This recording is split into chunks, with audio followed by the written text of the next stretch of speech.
let's start a great evening with Chevy Chase.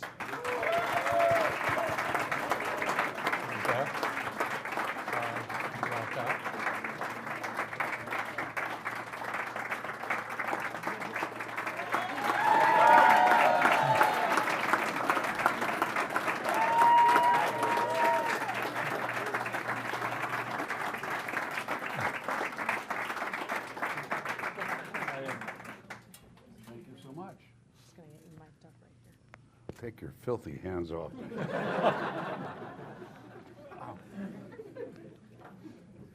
Test.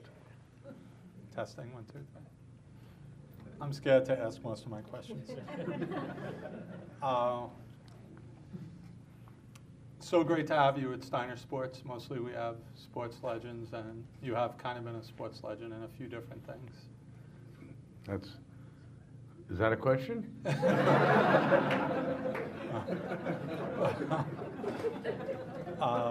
I am a good tennis player and soccer player and a legend.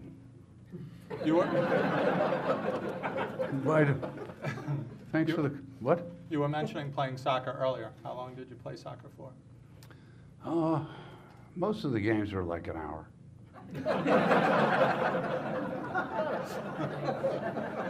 About 20 years. A lot. Loved it. Your position? Center? I was a center forward from high school on.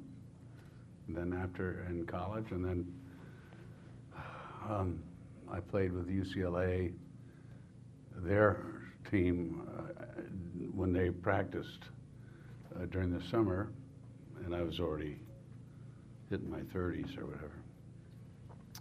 At which point I understood that I couldn't really run as fast as they could. And so, it's over fast. But I loved soccer. Was there a time where you're like, you figured out that you were really funny, or were people telling you were funny, or was there ever like that particular moment where, like, wow, maybe I should be in comedy? Maybe I should be in comedy? I know. No. Writing comedy I did for 10 to 12 years. The Smothers Brothers and Alan King and all of these. So I thought that's somewhat lucrative, and that's what I enjoy. My father was hilarious, and I was always a funny guy. But it never occurred to me that, that concept, should I be in comedy, until, in fact, it never occurred to me. But I had an agent here in New York named Lou Weiss over at William Morris, long since departed. Anyway, and he suggested go out to Los Angeles, where I had never been, to, see what's going on there as a writer. So I did that, and eventually, I'd get the Smothers laughing at writing things, and at writers' meetings. They'd sort of slide me into the show because of something physical that I did or whatever. It just happened that one night at midnight, Monty Python's Holy Grail was being shown. And it was, I think, one of the first showings. And Lorne Michaels was in that same line that I was in. And I gather I was cutting up or whatever because he asked Rob Reiner, who I was with, who's that guy, and can you get him to my room up at the Chateau Marmont, where I'm trying to start a show and meet people. And so that's really the way it all began. I began as a writer, and I was always a writer, and I thought I'd always be a writer. And then when we got to New York and really set the show up and did it, somebody had to take a fall. somebody had to say, honestly, live from New York at Saturday night, because there was a Saturday Night Live with Howard Cosell at the time.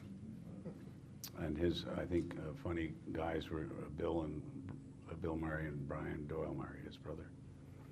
So that didn't last long, that show, but I had to get up and say live from New York at Saturday night, and that's how that all started.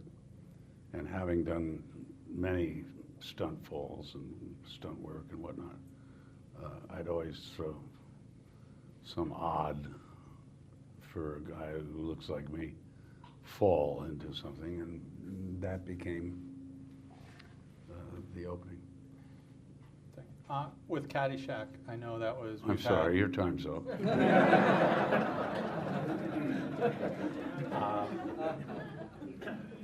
You talked about...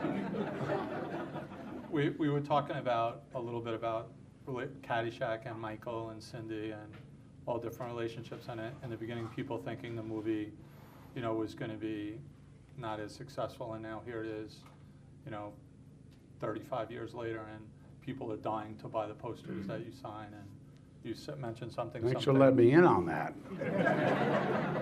Jeez, I'm signing them at $10 a poster. Holy shit. Well, I mean, look, honestly, from my memory of and my knowledge of making movies and stuff, movies are judged successful or not by the first, I'll get it, the first opening weekend and the second one and on, but you know how much money they made, and Caddyshack never made a lot of money. In fact, I can't think of a movie I was in that made a lot of money. I turned down all the ones that made a lot of money. Like I took Foul Play instead of Animal House. Well, I could have made the kind of money that killed Belushi.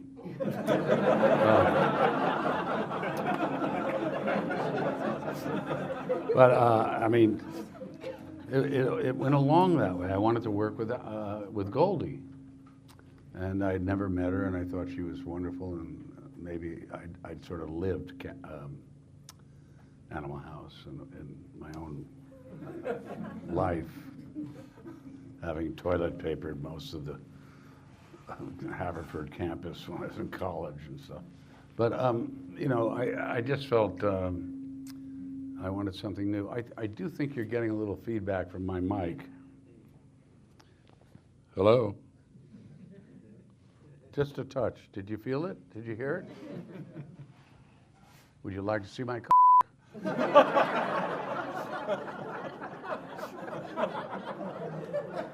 I'm sorry, that was over the line.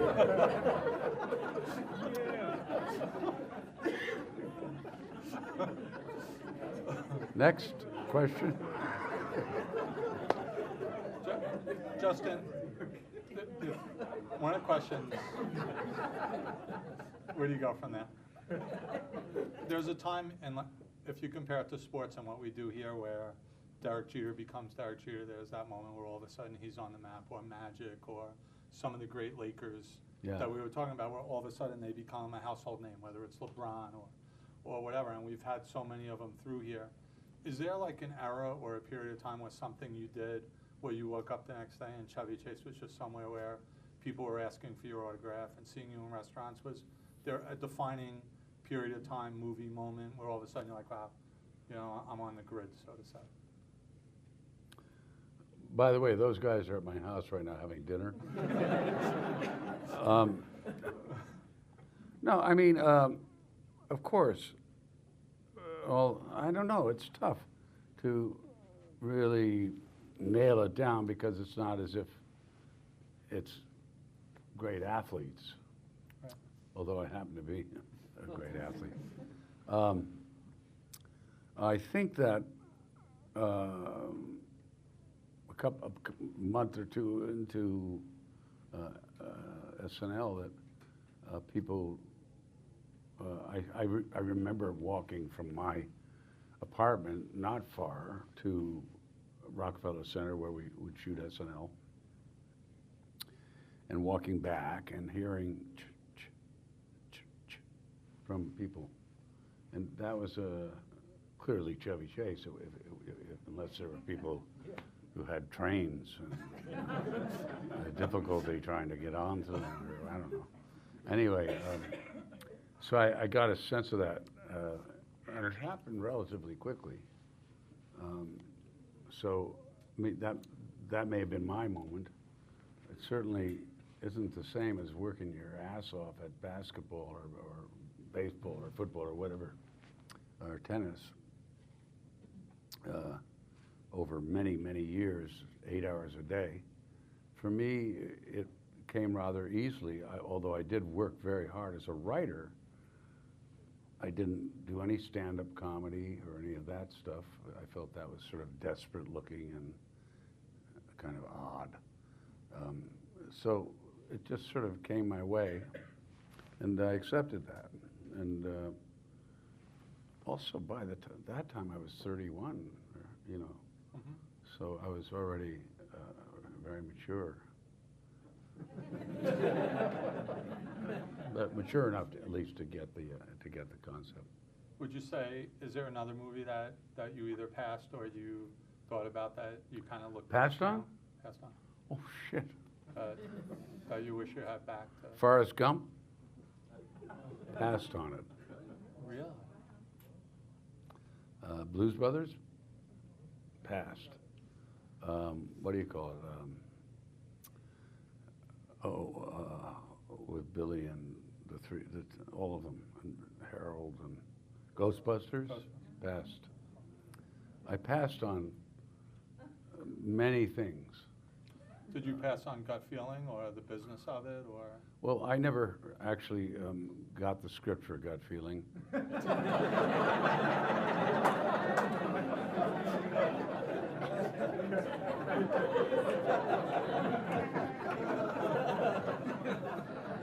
But I would have. I don't know. I don't, whatever it was stupidity, because I could have made a lot more money. But no, I passed on such things as I wanted something different or new, or I had more of a. I wanted to be with Harold Ramis and Wright, and just sort of your normal stuff, without thinking about the monies, and we didn't hear a lot about that, because of course Bob Daly and Terry Sum were taking it all, and, at Warner's or whatever. So I mean, it didn't occur to me. So I just passed on basically some creative sense. With Vacation, what was working with Christy Brinkley and Beverly and that crew? Well, Beverly is still a very close friend of ours today, to this date. She's very funny and a terrific actress, and was perfect in that part. I mean, she's so much better than Ellen. Right. But nobody will play Ellen better than Bev.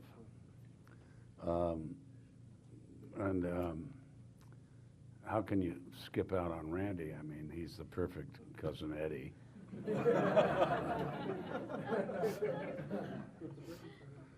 Can I get you something, Eddie? How about another drink, or take you out to the woods and leave you for dead? I can't remember the whole, exactly.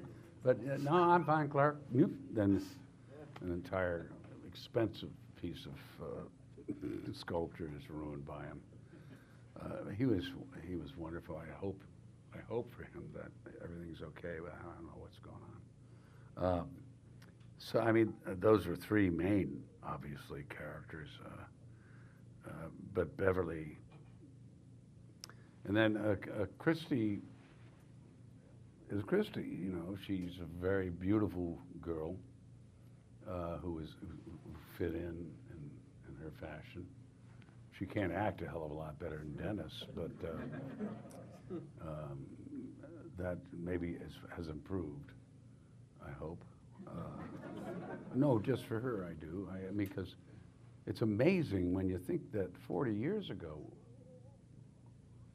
well, 35 or whatever. 35. Yeah. We did that, and she still looks exactly the same, you know. Beautiful girl, without any work done, to my knowledge. I don't know what that whole line down her back of her neck is. It's not true. It's not true. You'll be all right. Is that it? Yeah, more than it. Did I answer anything? Everything. Everything. We really, Steiner Sports, and we're just so thrilled to have you up here. Everyone was, you know, so excited. I'm happy to talk sports if you like. Okay. Tennis. Yeah. Surprised to see Serena. Okay, let me put it this way. Yes. Oh yeah, real surprise to see Serena win. I mean, lose? Yes, that was a big surprise. On the other hand, she's getting older.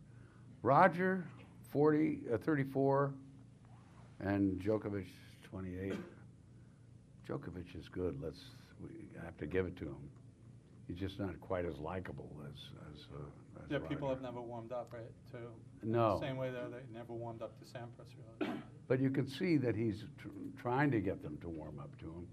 And it's not as if they were great lovers of Lendl either, but No. the fact is he was remarkable in his ability to keep it going. So, I mean, I think Roger will always be one of those people you just can't help to think this is maybe the greatest of all time, with the help of Johnny Mac, saying it every time. Do you like listening to Johnny Mac through the matches? Do I what? Like listening to Johnny Mac through the matches? Yeah. You know, we broadcast the matches. Oh yeah, I think he's I also know him well, and it's fun to play with him even, because if you play doubles with Johnny Mac, and it's just you know, like there are these pro celeb things that make money for indigents. Anyway, but I mean, like down at Chrissy Everett's every year I go, and we were playing partners, John and I, which was funny enough.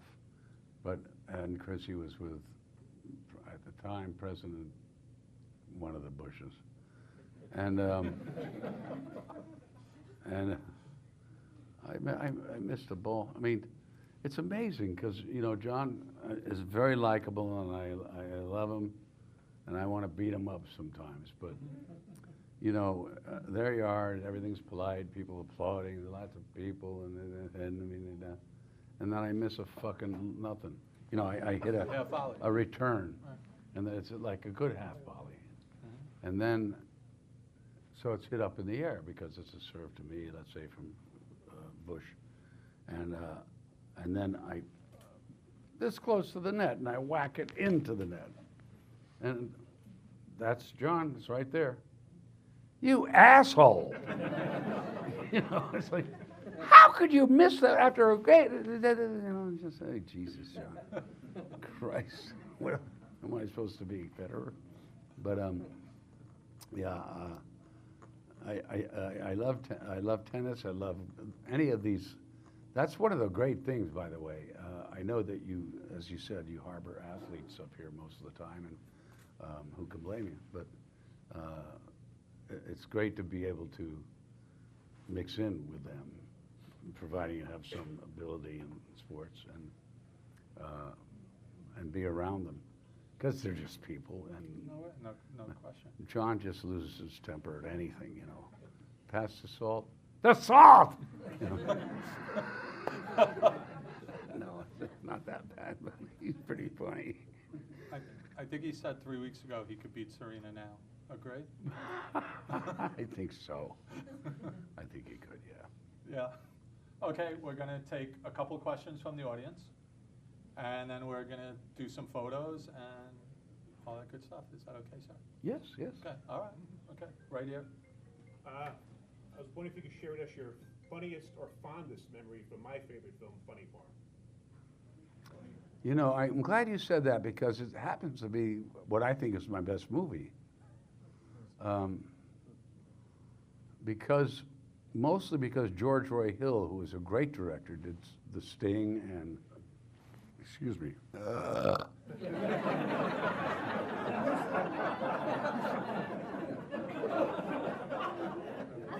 No idea where that came from. George Roy Hill directed Butch Cassidy and, The Sting and others. Great guy, great director. So it's one of my favorites. What was the question? What was your funniest or fondest memory of that? Of that movie? Yeah. Something you can share with us that we don't know.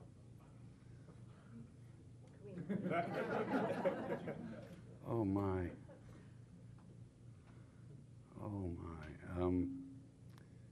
Anything I could invent that George would allow. He was very particular in what he used to say. You've got to kill your angels, Chevy. Meaning, I guess to him, angels meant all these funny things that keep coming to you. You've got to, because he had also directed Robin Williams and others. Robin was all over the place, so I think he wanted to keep it controlled.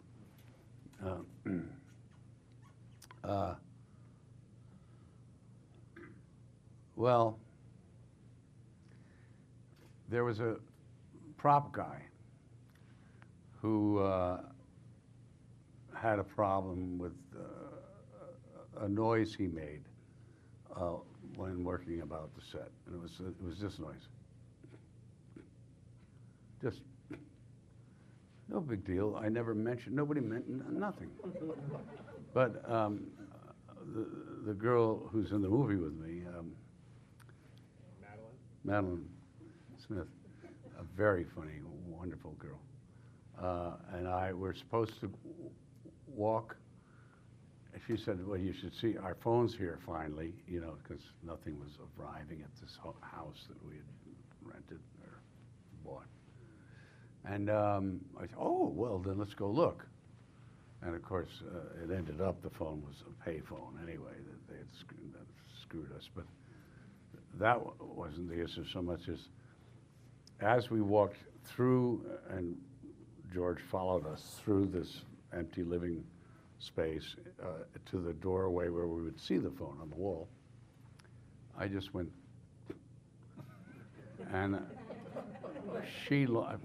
we both lost it at the moment we arrived at the doorway. So it was a perfect, real laugh. I mean, we were both in hysterics. Well, although it was taken by the audience for us laughing at how funny the phone was because it was finally there, but it was a pay phone, So they actually kept that in the film. Oh yeah.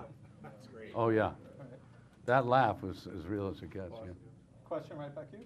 Hi, Chevy. Hi. A couple of months ago, it was the 30th anniversary of the release of Fletch, which is my favorite movie of yours. And I was wondering if you could share some of your favorite memories from Fletch, what it was like working on that set with such a talented bunch of people, and do you still have Mr. Underhill's American Express card? No, I don't. And I don't remember who else was that good.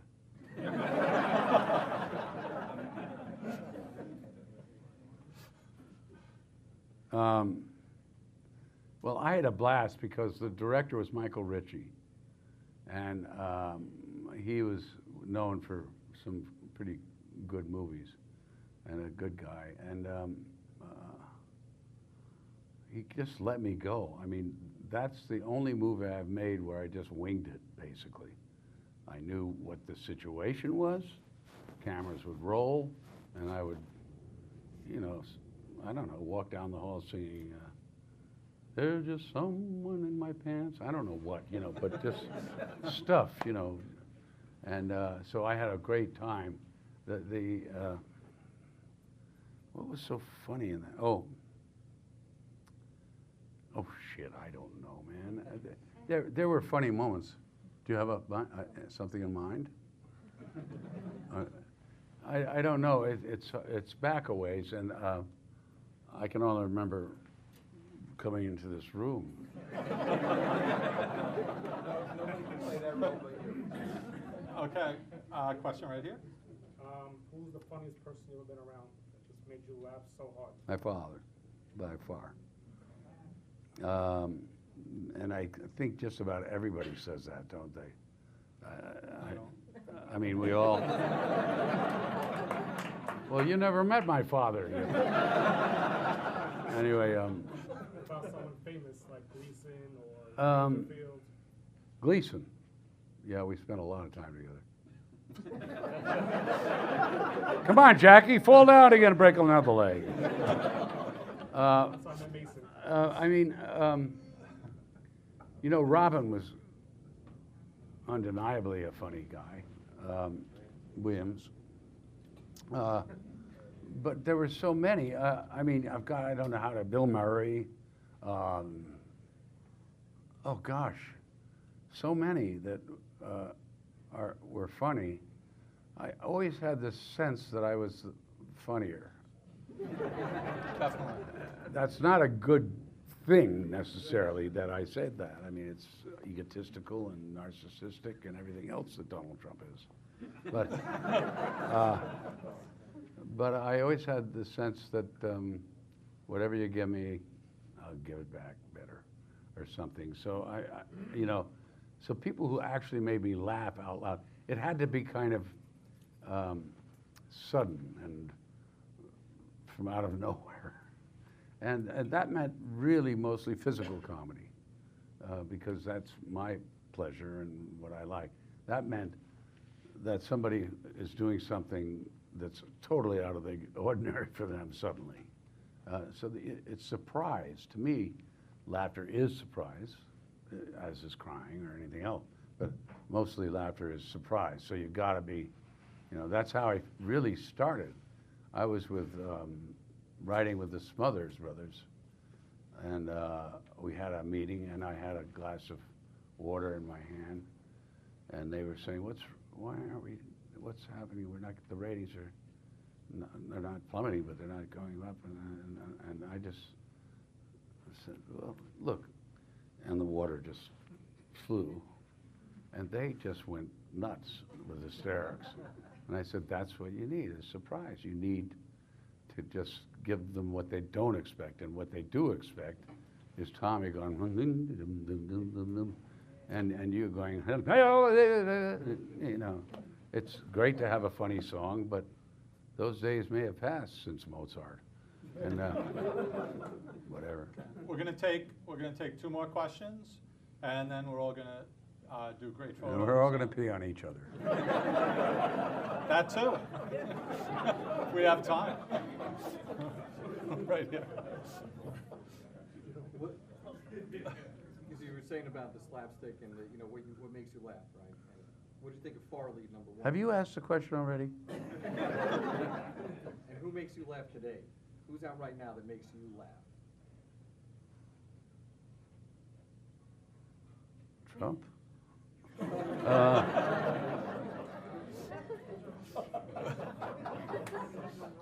know that may not be a favorite thing here.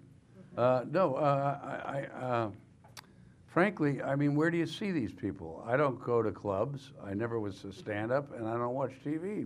So it's hard to say. I don't know. I'd have to turn on an old movie or something, you know. I mean, it's hard to beat Chaplin or the Marx Brothers, and then you move up and up and up and up. So there are many. I just can't come up with one today that makes me laugh any more than you do. Okay, hold on. Last question right there. How real was the Bill Murray quarrel, and how awkward was it shooting movies with his brother afterwards? I think he shot like 5 movies. Well, where did you get your information? How real was the what? A quarrel with Bill Murray, the 2nd season. We've had 20 quarrels. We've had so many damn quarrels. Oh, you mean when he wanted to hit me? It was this real. Me, Bill. He jumps at me, boxer. That was it. We ended up hitting John in the head from behind. Belushi. And it was never brought up again with his brother in the previous films after that? No, are you kidding? They don't care about each other. They're from Chicago. No, Brian, I've had in billions of films. He don't care. I mean, they'd love each other. And Brian, in fact, got his arms around me before I threw any punches. And boy, he was strong, and he's not a big guy. So I don't know, but Billy has had me play golf with him many times since then, and I can't play golf. I mean, I meet him at the 9th hole after the first swing, and he's up there eating a sandwich or something. Where have you been? You know, I don't know. But very genuinely funny guy, Bill Murray. You just have to keep your back away from him. You want to make sure that the club doesn't hit you right in the back of the head. He's a violent man.